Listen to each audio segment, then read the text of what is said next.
Guys,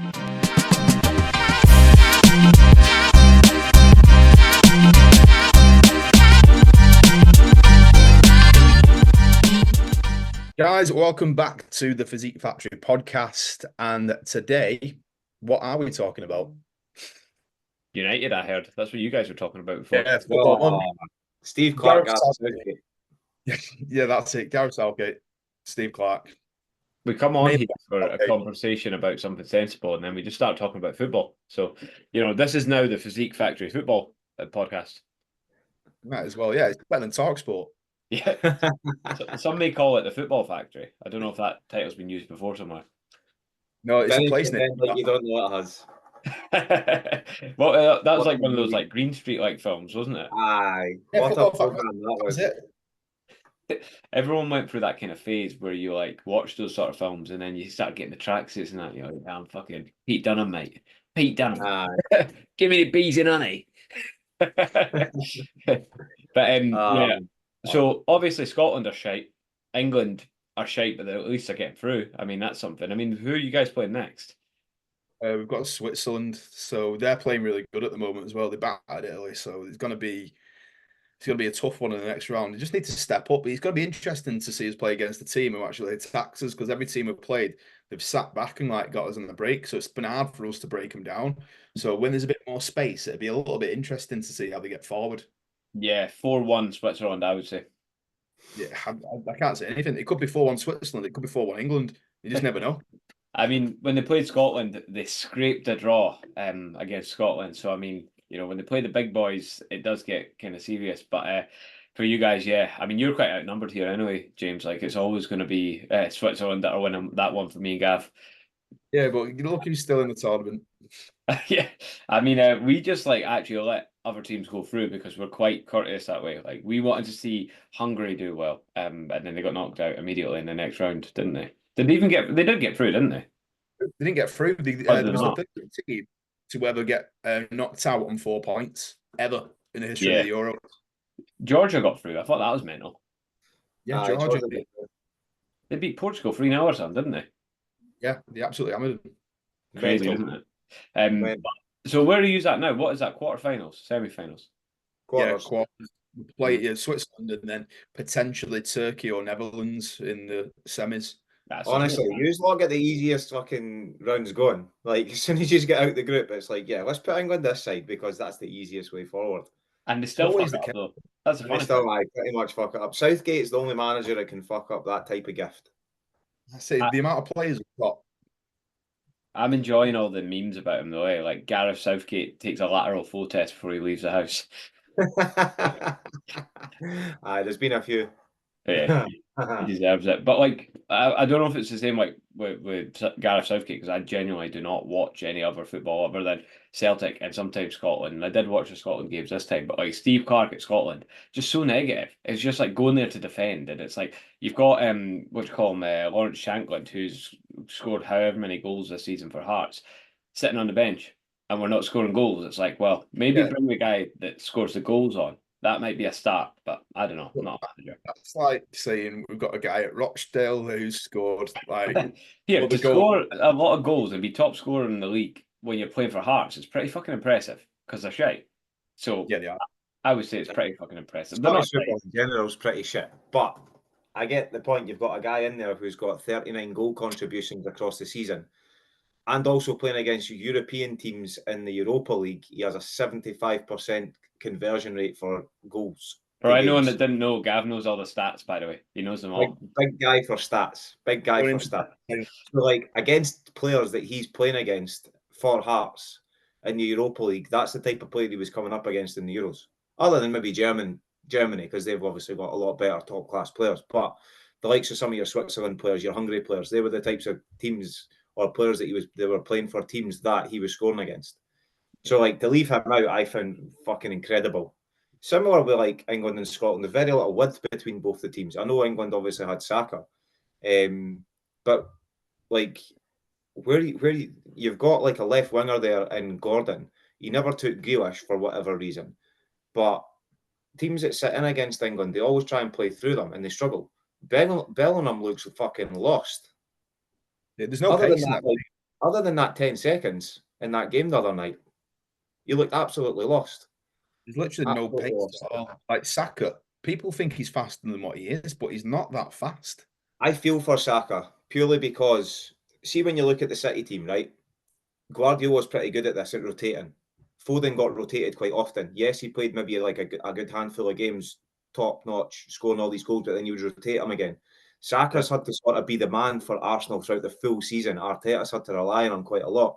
So there's probably a period of it where you're looking at it, right, Saka maybe can only play 50, 60 minutes in. He's piped. He's done. Because he's went through a grueling season with Arsenal to then not even win the league, to not win anything. Like, that must be demoralising in itself. And I get like Southgate's changed a lot this year. Like, usually Southgate was known as the guy who stuck with his favourites. He would always go for his favourites. They would always be guaranteed in the team. But he's tried to change that this year. But then in doing that, he's also like, he's went so defensive effectively because of how rigid they're playing. Like, they're so like compact rather than going out to attack teams out wide.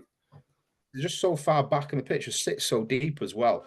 Starts off like a striker as well, like Harry Kane. He's so deep, then that just pushes the midfield back and the defence back, and then it's hard to get the ball out from there. I don't think you can play Foden and Bellingham together. I think it has to be one or the other. He's got to be number 10 Foden. You can tell he does not look comfortable on that left side because he cuts and shoots, doesn't he? Or he just runs at you down the middle. So you need to play him potentially off the right or like 100% like down the middle. They're like number 10 role. I would say 10. He's been the most effective in that City team when he's played in the 10. And he's been able to sort of switch with whoever was playing out on the right for City as well. They've sometimes switched that position, so it's hard to mark him. But it goes back to obviously the whole, like, how do you fit in Gerrard, Scholes and Lampard? And he could never, ever do it. Never, ever do it. Same now, like, you can't play Foden and Bellingham together. But international football, you've got the opportunity to rotate. No player should go to the international level and expect to start every single game, especially if you've just played a full season. Like Bellingham as well, plays for Real Madrid all the way through from start to finish. And then the Champions League, so the season finished even later for him. So, like, resting him in periods and stuff like that. The answer to that Gerrard Lampard thing, it was always Carrick. Play him in as like holding midfield, and then like play them two in front of him, something like that. So I still think Joe Hart should have had a call up, to be honest. Is he at Celtic still? No, he's retired now. He's just retired. To be fair, if Joe Hart got a call up, then fucking Jack Butland should probably got a call up as well. Jack Butland's a quality keeper, to be fair. Like, I'll give him his dues for that. Like, I've seen some rumours actually that people are saying like Celtic were going to sign him. That'll never happen. Like, but I wouldn't actually be that mad about that. I'd be like, you know what, great keeper, we'll take him. Fuck you all. Yeah. But I know nothing about football out with Celtic and a little bit of Scotland now after watching 3 games. So that's it. Like, I had nothing to contribute there. There's not been a lot of chat about Steve Clarke. Is he being sacked or is he not? Nah, I don't think so. I don't know. It might just be wait till the Euros are over, let him get settled, see what the crack is, reevaluate. I would like to see a little bit of a change. David Moyes strikes me right now. Yeah, everyone says that, eh?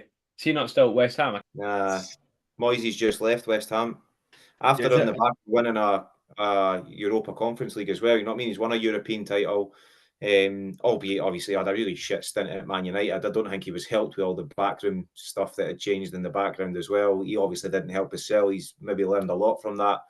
He's also coached in other countries as well, which is useful too. So I don't think Scotland can go much wrong with saying to Clarke or both of them sort of mutually agreeing, look, we've went as far as we can go here. You've done brilliant. Like, he's probably the most successful Scotland manager in fucking my time anyway. But I think there probably does need to be a little bit of change, especially if you've only got 1 win in the last 14 games now, and that came against Gibraltar. Keep it quiet, Gav. There are people not from Scotland listening to this. The worst thing that can happen with England is we get to the final, we somehow fluke it and win it, then Southgate's there for the next like World Cup and he ends up getting knighted and all that sort of shit. That is the worst thing that can possibly happen. Gareth Southgate. The thing is, you could go the opposite way of that. He could win it, and then he might be like, "Fuck, I'm away." Yeah, that is true. That's squad. Regardless of what happens, he has to look at it and think, well, what else am I going to do with the squad? The English national team is also pretty good, though, in terms of, like, they never seem to jump into appointments. They've done it a couple of times, like years and years ago, but they've never really seemed to jump into appointments. They always seem to have a strategy of, right, when this manager goes, we know who we want to bring in, and we're going to take our time to get this person to make sure it's right. And don't get me wrong, like Southgate's been good in terms of creating that like relationship with everybody in the team.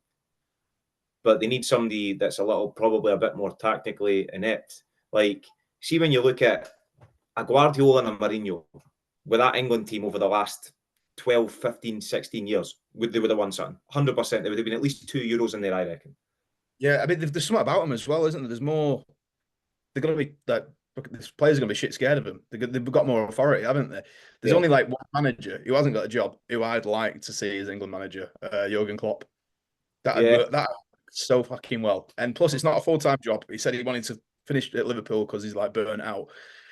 Running a national team, it's not like a full-time job. You're not there every week. It's every like a couple of games every couple of months. Yeah. I don't think his morals wouldn't allow him to do it. I think because he's German at heart. I don't think he's the type of manager that would sort of go and take an England job. Mourinho, out of the three we've mentioned, is probably the one who would be like, nah, fuck you then, I'm taking this job. He's the one that would be like, nah, I don't care. But I still obviously think that he'll be holding out for the Portugal job when that comes up. I think that's obviously the one job that he's probably always said he's wanted. Was he not like the Fenerbahce like recently? Aye, but again, Martinez has only just took over at Portugal, so the chances are he's there for this year and then the World Cup in 2 years' time. And by then, Mourinho will have had another 2 clubs, to be fair. Yeah. But he'll probably have won another 2 cups in the same process as well. Like, it doesn't matter where he goes. Yes, fucking he creates chaos, but he wins. Ultimately, as a football club, you want to win. Yeah. He's a winner. Yeah, that's it. But Fenerbahce fans are not ones to be fucked with, like. Nah. Don't want to mess around there too much. I see someone I also think he'll play well into that. Yeah. Well, I see someone apparently transferred from Fenerbahce to Galatasaray or the other way around or something. Can't remember which way it was. I think that man has a death warrant. It's going to die. It's like going to Rangers to Celtic or Celtic to Rangers. I don't even think that's as bad. Like, I think like Kenny Miller obviously done it recently, like not recently, but my memory anyway. But like I think you get away with that a bit more. The Turkish fans are just that bit more like stabby or something. Waiting in the car park for you. Yeah, honestly. But anyway, shall we move on to some actual coaching talk, and shall we talk about a prevalent thing that we're actually a bit late in talking about, and that is the summer and what's coming up across the summer? Because I don't know about you guys, but it feels like every fucking client I'm coaching right now is like, right, what's on this weekend? All right, shit, yeah, we've got to work around this. And like from what's been maybe a quieter period, now all of a sudden it's like, fuck, you got a barbecue this weekend. You're going to fucking Shania Twain apparently last night. Everyone was going to, Yeah, the weekend before. There's so much on, isn't there? Shania Twain was great, by the way, just in case you guys were wondering. I had a great time. I had my cowboy hat on and my boots on and everything, and had a great time. Like what are you guys like coming up against, even yourselves? Like what makes it summer more difficult to navigate compared to the winter, apart from the sun? In terms of clients, I'd say I've got like 2 types of clients. Got like the lifestyle clients, mostly I bang on it and just have like one-off plan meal a week and then back to business, things like that. But I'd say like the minority of them, they'll just blow out. And no matter what I tell them, they'll just go and blow out. I was like, oh yeah, I had a christening, I had a birthday, I had it was a barbecue, it was some social like get together, where they're out every weekend. It's like, no matter how much you tell them, it's like, just do this in moderation. All that normal shit, they still don't. But again, that's down to the client at the end of the day. That's not my fucking fault. That's it can be, but there's setting a bit of expectation there as well. It's like, this period coming up. You've kind of got, even if we can maintain, that's great. Sometimes, sometimes not going backwards. That's what you can do. You can literally do all that stuff, and then they're still like, as soon as they have one drink, then that's it. It's a fucking total blowout. How do you react after a couple of drinks, James? Me, to be fair, I don't really eat that much when I do drink, so it's not, I don't have a massive blowout. I don't really eat a takeaway or anything at the end of the night that much because I don't like fucking eating when I'm pissed. The next day, don't eat that much in the morning. Then might have something in the evening, but it's still, body weight doesn't fucking start flying up out of control. Just when people get absolutely hammered and then they decide to eat everything after a night out, they've been smashing pints. But yeah, it's hard to control that sort of There's got to person. be some sort of sacrifice, doesn't there? Yeah, exactly. You got to like go back to that. Why they're doing this in the first place? Why do you want to get in shape? I was like, well, because doing that is definitely not going to get you towards your goals. It's going to set them back, if anything. So it was like, why are you actually doing this in the first place? I had that conversation with him. It was like, oh, I know, but I still need to enjoy my life. And you can still enjoy your life, but don't be doing it like fucking 3-4 times a week and like having massive blowouts, literally the full weekend, Friday to Sunday. You need to like have a work. That's what I do. And some people just like, oh, there's nothing much you could have done about it. It was like you could have, you definitely could have. But it's Yep. again, it's that's down to them. No matter how hard you say, it's like, look, this is the goal. We want to do this. You said it all out. You let out a timeline. It was like during this period, I won't mind is like maintaining all in that sweet, and then they come back fucking 5 kilograms up, and they look like shit. So it's they need to, like you just said, then they need to make a sacrifice, and you need to tell them that. I was like, look, if you want to get in shape, you need to be willing to make a sacrifice. That doesn't mean you can't go out and do these things, but we need to make sure that we're not going backwards and we can just maintain throughout that period. Definitely. I think again it depends what the plans are, isn't it? Because like very easily it can become like the whole weekend. And if you're out Friday, Saturday, Sunday with nothing on, that's 3 days of the week. There's 7 days in a week. That's almost half, right? Quick maths there, isn't it? But like that's almost half of your week already fucked because you're having a whole weekend of kind of stuff going on. So it's like I suppose in that situation, if a client says to me, and again, a lot of this for me is like, well, you need to let me know what's happening next week. Don't worry about what happened. Well, not don't worry about last week, but let's not talk too much about what happened last week. Let's talk more about what's coming up this week so that we can then start to plan for that. And if you've got something on Friday, Saturday, Sunday, then we're going to have to do the work maybe Monday to Thursday and then just carefully manage that Friday, Saturday, Sunday so that we're at least not going backwards. And then, sometimes that's the best you can ask for. I'd say a lot of them, this is a time period where maybe otherwise you might have been going backwards. So the fact that you're staying where you're at is actually pretty fucking cool. And yourself, when you lose a lot of weight, maintaining a lower body weight sometimes, like obviously the longer you spend at a lower body weight or a lower body fat percentage, the more likely you are to actually maintain that long term. So it's not a bad thing. What about you, Gav? You coming up against a lot of this too? There's a few of my clients right now that are had quite a lot on. It feels like every weekend you're firefighting against it. Yeah. I guess for me, like I'm almost at the point where it's like you plan for this stuff, and it's a case of just reiterating, like what James has said, right? What's your why? What was your goal? And I think a lot of these people don't necessarily, they've got a goal, they want to lose weight, and some of them will come with a number. Half the time, they probably just pick that number out their arse because, like, oh, I've seen someone drop 10 kilos. I want to drop 10 kilos. So it's then maybe then just going a little bit deeper into that sort of like chat that you're having with them when you have your check-ins or you're reaching out to them. And it's like, well, look, this 10 kilos that we've sort of planned to lose, it's going to take a little bit longer now because if we look at what you do, at worst, let's say, or at best, let's say you maintain your weight for that week. That's still a maintenance. And it just means let's think about adding an extra week onto that, then an extra week onto that if you do it the weekend after. And the longer you sort of maintain with that, that's how long you're going to have to stay extra and keep doing this.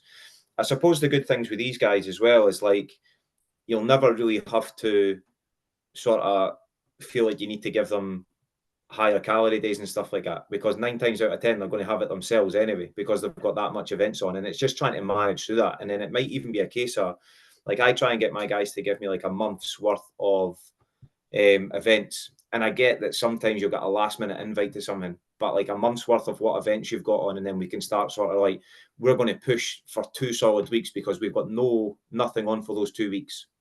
Let's push for those 2 weeks. Let's get this, tick this box, and tick this box. If we push hard, then we'll bring your calories back up again for these next 2 weeks because we know you're going to then have these events on. And 9 times out of 10, it's like, how much of this are you going to be able to stick to? And it's actually getting them to be more honest with you than not. A lot of them will probably be like, well, what have you done historically on a night out? Yeah, I tend to go tits. There's not even any really much point in being like, right, we're going to try and stay strict. What are the chances of you staying stricter this weekend? Probably none with the people that I'm out with. Go and enjoy it. Yeah. We've planned for it, we've prepped for it. And at worst, if you do put weight on, we can then look at the next month. Let's plan for the 2 weeks after. How does that look? I've got nothing on after that. Right, we're going to have to push a little bit harder then. That's where you're then sort of implementing or planting the seed of this is where the sacrifices are going to come if you do that. Some of the guys have come back after the weekend and they've actually not put any weight on at all, or they've actually dropped still because they've been a bit more cautious. And it's like, well, perfect. Now we don't really have to push as hard. we still can if you still want to, because it's pre-planned in, but we can maybe pull back a bit if you want to sort of enjoy a little bit more or whatever. So a lot of that stuff's just more in the planning. And again, I probably sort of get it from a point of view from them compared to maybe you guys, because you have done this for years and years. Whereas like a couple of years ago, I was working in a call center. So I was one of those people who was fucking blew out every Saturday. Like when I first obviously started coaching with Conor, Saturday nights I was like to him, I need my blowout. I need my takeaway. That was just the way it was. Now it's like, I'm not arsed for that shit now. I can literally eat 7 days, the same calories, stay within that and control it, because it's like, I'm now used to it though. You've done it for a period of time, and there's also consequences on the back of it, not from just my point of view, but from a business point of view, because I want to like preach what I'm trying to teach people. You know what I mean? If I'm asking someone to do that, I want to obviously be able to say, well, I can do it as well, and understand obviously their points of view from that. So I think I get a little bit more of an understanding for these types of people, because I spent 20 years in a job nearly being that person. Yeah. I would say like you're probably 100% correct, because although like I don't know about you, James, but I certainly had a period of time where I did like going out at the weekends, and certainly like takeaways and things like that I still do enjoy every so often. But like I started like bodybuilding, like competitively bodybuilding at 19. So like, my entire life I've been kind of used to this shit. You know what I mean? So it's not as if you've ever really not been that person. I mean, you have for a short period when you're younger, but like it's fresher in your memories, as you say. But when did you start bodybuilding, James? Were you quite young as well? First show I did was when I was like 22 or 23 or something like that. Maybe Still 20, fairly 20. young, to be fair, eh? Like especially compared to Yeah. Gav. It was at 18, so from 18 to 21. That's what I was doing every weekend, because it's a social thing. That's what you do when you're young, don't it? Just go out and then fucking every weekend getting on it. But I didn't really have any physique goals in my mind. Then just went to the gym, get relatively all right in the week, and then blow out at the weekend. But yeah, I mean, ever since I started getting into bodybuilding and that, then it's sort of your perception of things and the way you look at things is a little bit different. It gives you a reason not to. But like the question I had for the both of you was like, have you ever had a client who like drank every weekend, for example, at least 2 or 3 days, and had like quite good fat loss results? Yeah, well, it depends like where they're coming from in terms of like if they've got a lot of weight to start with, then they can have a lot of like a decent amount of fat loss. In terms of like the like Monday to Thursday, they're still going to be in a big deficit, and then like Gav said before, you can actually like plan for that, can't you? Pull them back like pretty low Monday to Friday, Monday to Thursday, and then that's going to happen at the weekend, and we're still going to see somewhat of a result and head in the right direction with it. But yeah, that's only going to take you so far, though, isn't it? Well, yeah. It depends how lean you want to get in the first place. But like, so I know I've had a decent, appreciable result with at least one guy that comes to my head who drank 3 nights a week without like question every week, 3 nights a week. And but the reason he got away with it isn't because he was like, he wasn't just sort of dabbling during the week and then fucking getting smashed at the weekend. He was nailing everything he needed to nail Monday to Thursday. And then even see when he was drinking at the weekend and eating shit as well, by the way. But everything was tracked. Everything was accounted for. I could see the exact calories, the amount of fucking pints of lager that he had, or the amount of like wine or whatever he had at the weekend. I could see every calorie from that because he didn't mess with anything like that. Still got steps and still got his training sessions and still done cardio if he had to do it. And like I think the only way you can really get away with that if it's a lot, like once every so often or once every couple of weeks, you'll probably get away with. But like again, depending on the severity of the goal, but like he dropped a good, like for a guy who he wasn't that overweight in the first place, but he dropped a good 25 pounds or something, and he done that like drinking every weekend. And again, it's just testament to how on the ball he was for that. But I tend to find that doesn't happen a lot. I tend to find the ones that are doing that sort of thing, they then lose focus during the week anyway, and they're only half-arsing it during the week anyway. And it's like, like anything, you're half-arsing anything, you're not going to get any good results, are you? I find that a lot with the IB for lads. The younger lads who are like fucking 23 to 27 or whatever. They've got like a 9 to 5 grafting job in the week. And then potentially if there's football on that night, if it's Champions League, they go to the pub, have some pints, stuff like that. And then they're like, oh, sorry, mate, I didn't stick to it this week. I was like, but you're going out at the weekend as well. I was like, oh, yeah, sorry, this came up. Was that? I'll be back on it tomorrow. I was like, will you though? Oh, that's the best phrase ever, eh? It's fine. I'll be back on it tomorrow. Do you get the text on the Monday? I'm back on it. By Wednesday, it's fucked. Yeah, it's totally fucked. They'll have like 2 days and then just fuck it all off. And I'm like, what are you even doing? I hate But that. again, like, at the end of the day, that's just what that type of person wants to sort of do within that period of time. Like, you almost get a point of when you've been used to doing something for so long, it's like FOMO, the fear of missing out.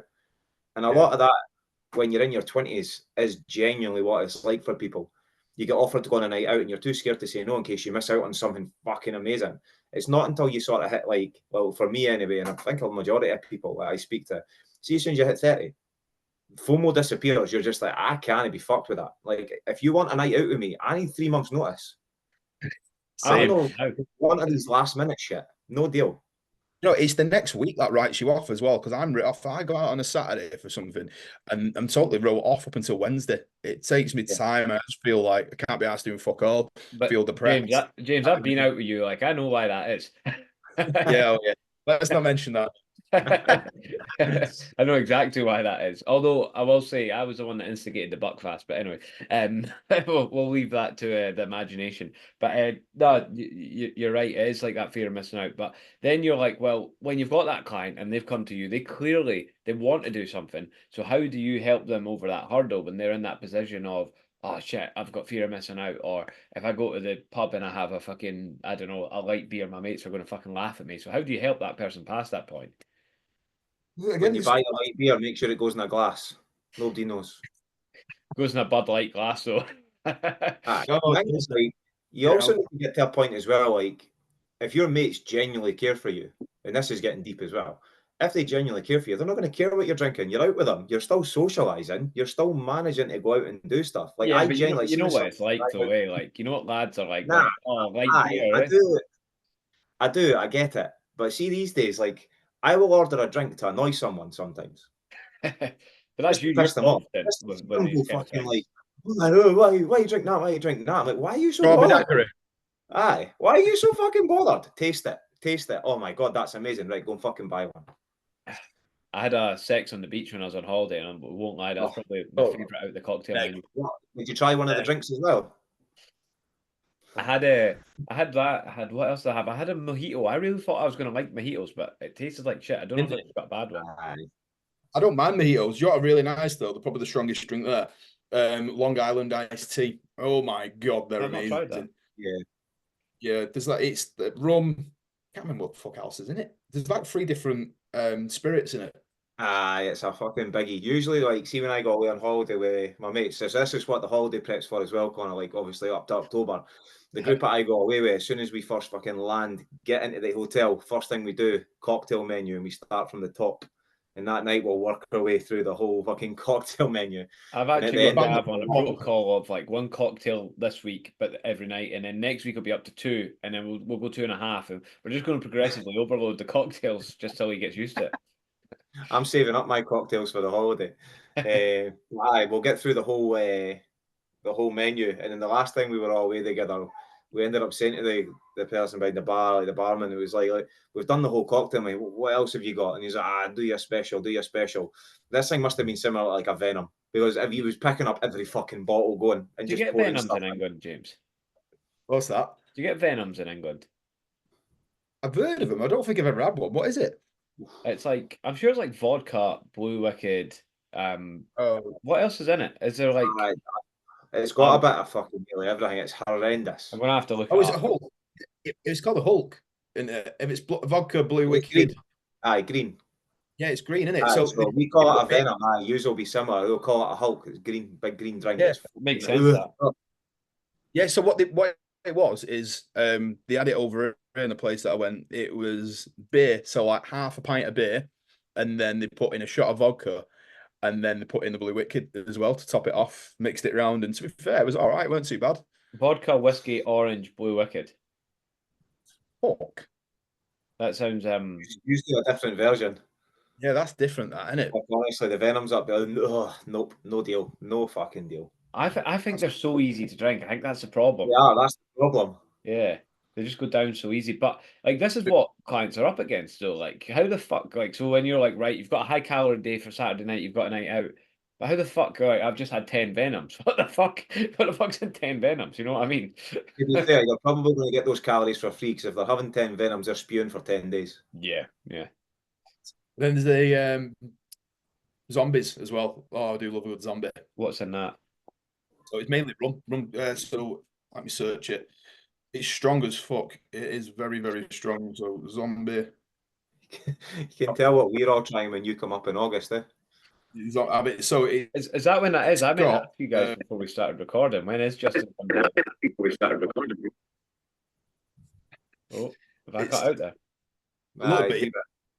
Started a little bit. So it's brandy, dark rum, spice rum, and then something else. And then there's loads of mixes, and it's quite strong. Sounds it. It does sound it. But Sounds horrid. what I was trying to ask there is when is Justin Timberlake? When are we all going to that? I mean, when's Gav going to that? 8th of August. 8th of August. Yeah, I couldn't remember. But that's cool. But yeah, like going back to what we're talking about. So this is the kind of things our clients are up against. So what, like generally speaking, you guys will just adjust calories and hope for the best with them, sort of thing. I try and adjust, but also have the conversation with the person. What are they usually like on a night out? Can I trust you to do this? Nah, I can't. Right. Well, it's going to be what it's going to be. The more strict you are, the more we're going to obviously not have to sacrifice potentially. Yeah. Exactly. That's bad. I think the problem as a coach is you don't want to come across as I'm the fun police. I don't want you to have a good time, sort of thing. You know, because like you don't want to zap the fun out of everything, but at the same time, it's like, well, they need to understand the consequences. That's probably a good way to put it. So Yeah. it's like, how do you get that across to someone without sounding like the fun police? Is that's our kind of job almost. But in a sense, yeah, like going back to what I said earlier, there's got to be some sort of sacrifice, and that sacrifice might be as extreme as, right, I'm not going to drink, I'm not going out, I'm not having foods like this. Well, going out's obviously not going to be a problem, but it's like actual drinking that when you are out.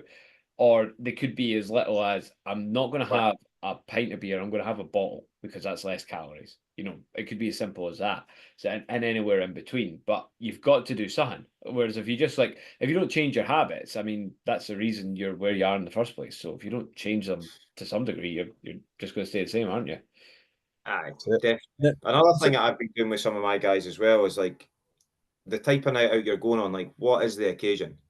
They turn around and tell you, oh, look, it's my sister's 21st or it's my mum's fucking wedding anniversary or something. That might be a big deal to them. So it's almost like maybe we do give you leeway on that day because that's a big deal to them. It's a big deal to the family, and you don't want to restrict them with that. But then they could be like, well, the weekend after, I've also got this party. But it's really just a get together with people. I probably, well, could you enjoy this one and then maybe pull back a little bit on the next one? Yeah, probably do that. So I get it's just more putting it in their court and trying to get them to make a decision based on, again, their goal. It's just reverting back to their goal. And they might be happy, like, slowing their goal down and paying you for an extra fucking month or two. Like, that just might be the way it is for them. You might have that same client for the next 12 months who's happy to still, like, go through everything with you to keep them accountable, because if they didn't have you, how much worse could it be compared to what they are? Like, if they don't put weight on, effectively you're actually doing all right then. They've lost weight, but they're not putting it on and they're going fucking mental. All right, maybe they're happy with that because they know if they didn't have someone to keep them accountable, what they would look like in 12 months would be like fucking 12 stone heavier, and then like, wow, fucked. So here's something I never really thought about before until recently, and I noticed I was doing it. I didn't necessarily mean to do it, but I noticed I was doing it with a lot of clients. Was you're almost dieting for the summer like you would, but it's like we're almost then pre-planning a gaining phase for the summer too. That can be a good opportunity for that as well, because if there's going to be more calories, if there's going to be barbecues, last minute meals, alcohol, well, why not use those extra calories to your advantage and turn it into a gaining phase? I think a lot of people go in with the mindset of, oh, I'm dieting for the summer, and they don't see past that. It's like, well, what can we use the summer for? There's benefits of that too. Actually use it for a gaining phase. And again, alcohol is not exactly the best thing for your gaining phase either, because the knock-on effect it can have. But you know, you can fit in a lot easier when you're gaining, that's for sure. Depends on like what their goal is. If they do want to get shredded, though, doesn't it? But I mean, like that'd be cool, like working that in. If you say to someone's like, look, if you don't want to be like shredded for the summer, we can use these calories for that. So that work well. Yeah, and it's usually, Gav, a lot of people spend a lot of time on low calories and they maybe don't have high days. And sometimes I've seen me giving clients high days and they don't even use them, but they do kind of have them by default. If you know what I mean, they have their own ones, even if they're not tracked. In terms of off plans, I normally keep those in for the majority of clients. Maybe if they're not on prep or if it's the back end of a photo shoot or depending like how drastic the goal are, I still have like an off plan with a client each week just for that social like aspect of things. So start main dessert, leave it at that. That's what I normally go to because again, it's going to be easier for someone to stick to the plan when they've got that amount of flexibility at the weekends or something It's like fun, that. isn't it? Yeah, the social side of things. One of my clients, he went to a place called Yo Burger in Oldham, which is like about 20 minutes from me.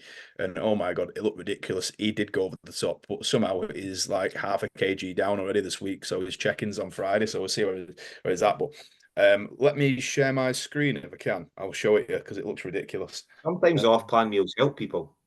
Yeah. Depends how long you've been dieting for. Sometimes an off-plan meal can actually just help kickstart something.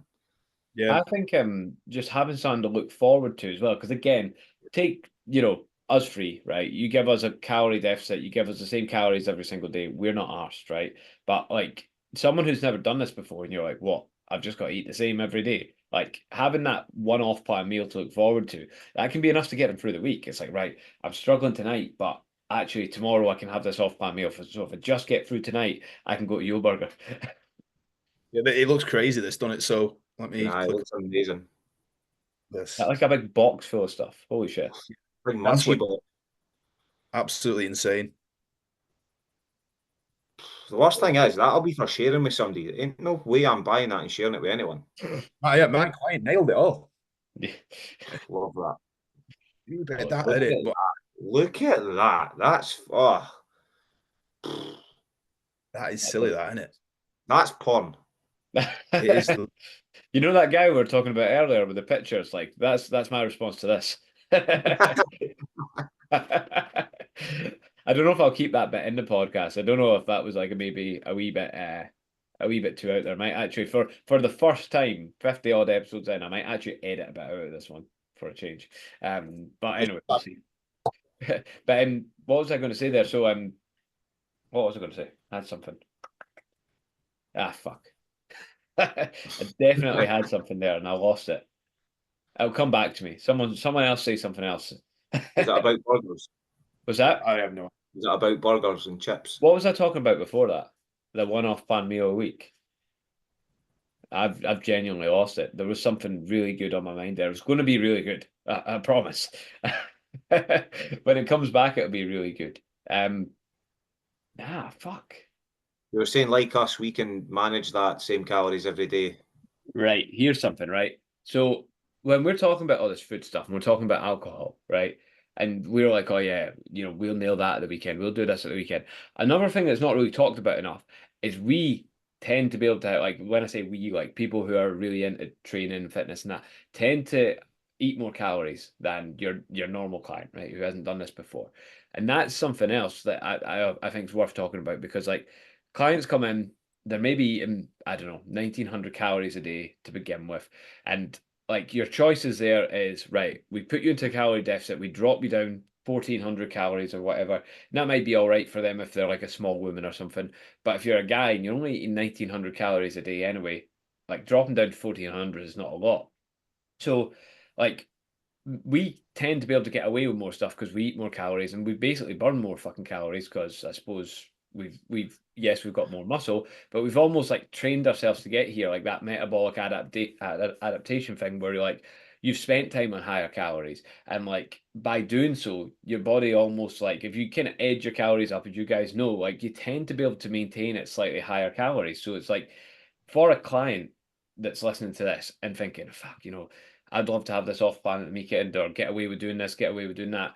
But the longer you stick at something like this, the more you do a diet phase, you go into a gaining phase and you build your calories up and maybe do another diet phase and reverse out.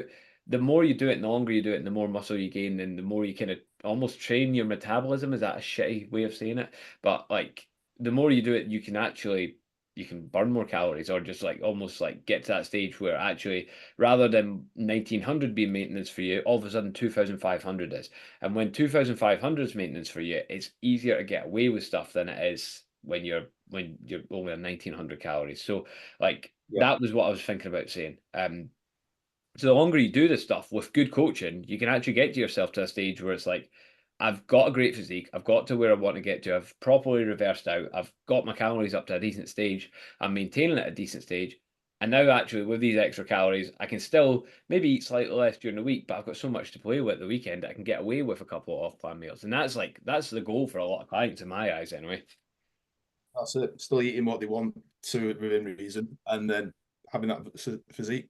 Yeah, but you're never going to do that if all you ever do is try and eat 1,400 calories every single day. Because if that becomes like, I suppose what happens, or my understanding of it is that like if someone say take a woman that's tried swimming world, right, and all of a sudden they're actually on 1,100 calories a day, so their calorie intake's down here, their calorie burn's maybe up here, but over time of eating 1,100 calories, their calorie burn kind of starts to stalemate like that. Okay, for those not watching on YouTube, well, you're just gonna have to imagine this.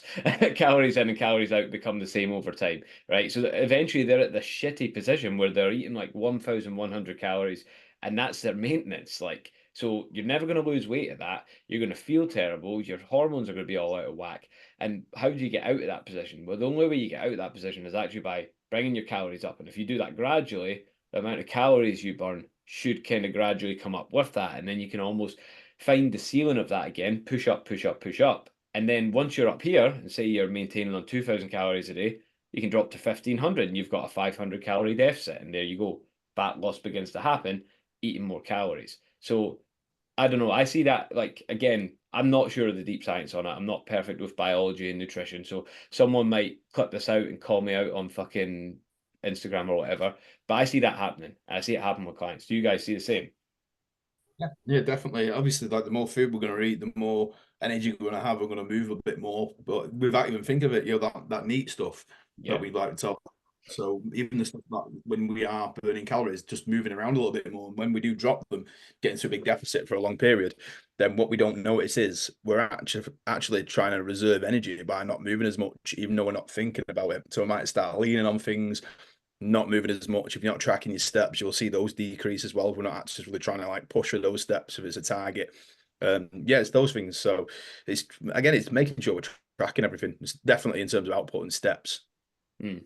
Oh, well, for a period of time anyway. But if to put it into like some practical application, if a client came to me and they wanted to get in certain shape and they wanted to maintain that with ease, I would like get them in shape. Obviously, first we'll not even talk about how you do that because it's so scenario specific. But then after that, it's like reverse them out of the diet, bring those calories back up, just like I was talking about, build them back up. And then the higher we can find a ceiling, the more calories they can maintain on, the easier it's going to be. You can start to almost like remove tracking because you know roughly if you're eating 2,000 calories a day, you've been doing it for 2 months, you know roughly what you're doing with that. And you can start to get an idea of what you can get away with. And if someone's goal is purely maintenance, that's how to do it. Just slowly but surely build up, and then once you find that ceiling, you can start to remove things like tracking. And then again, it's like I don't know, stabilizers on a bike or something. It's like if you feel like the need to kind of go back to it, you can always go back to it for a while and tighten it up. You know, if you're struggling to balance on your bike, you can always put the stabilizers back on. It's not as if you're never going to use like calorie tracking again. It's just, you know, you remove it for a period of time and live life without it. Do you guys like, I know you do, Gav, and I'm not sure about you, James, but you do have periods of time where you either don't stick to a meal plan or don't calorie track. No, I literally eat the same thing pretty much every day, minus that off-plan meal. The weekends over go away anyway and stuff like that. But yeah, I literally eat the same thing pretty much every day. Same sort of foods, more or less, depending if it's like a dieting phase or like an improvement phase pushing up. So again, I know where I'm at with things. To be fair, I actually don't really know how many calories I'm on at the moment because I've been on the same foods, just been gradually decreasing them each week. So I'm not too sure because I eat the same thing every day. It's easy to know where you're at. Yeah, yeah. I remember when I like, especially when I was doing bodybuilding diets, like people would ask me how many calories you're on, how many grams of carbs you're on. I'm like, don't know, just do what it says on the sheet of paper. It's that easy. But yeah, like I think for most people that aren't like bodybuilding or competitive or really that into it, it's like eventually you don't want to have to track forever. Like I actually don't see it as an inconvenience. I would track calories every day of my life if I had to. It wouldn't really bother me. But I'm the same as you, James. I eat pretty much the same thing every day, so I don't necessarily feel the need to do it. But like it wouldn't put me up or down either. But I do get a lot of clients who are like, right, I want to be able to maintain without tracking. And it's cool. It's doable, but you can't do it when you're only burning like 1,100 calories a day. That's not going to work very well for you. It's too easy to slip up. The percentages, like 100 calories off puts you way over when you're on 1,100 calories versus 2,000 calories or whatever. Hopefully that makes sense, because I feel like I'm kind of babbling a little bit there. No, exactly. I think that's a good place to wrap it up anyway.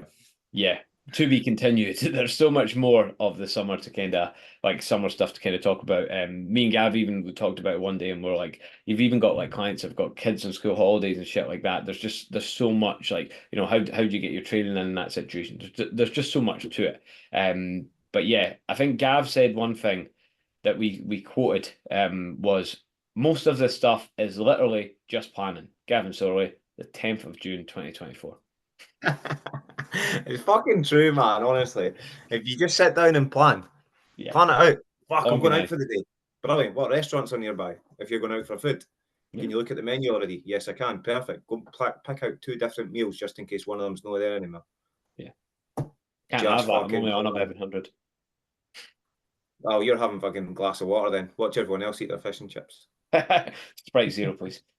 But yeah, that's it. That's the summer wrapped up and football wrapped up today. But we'll be back hopefully in a couple of weeks' time. We do plan to do these bi-weekly, so someone hold us to it.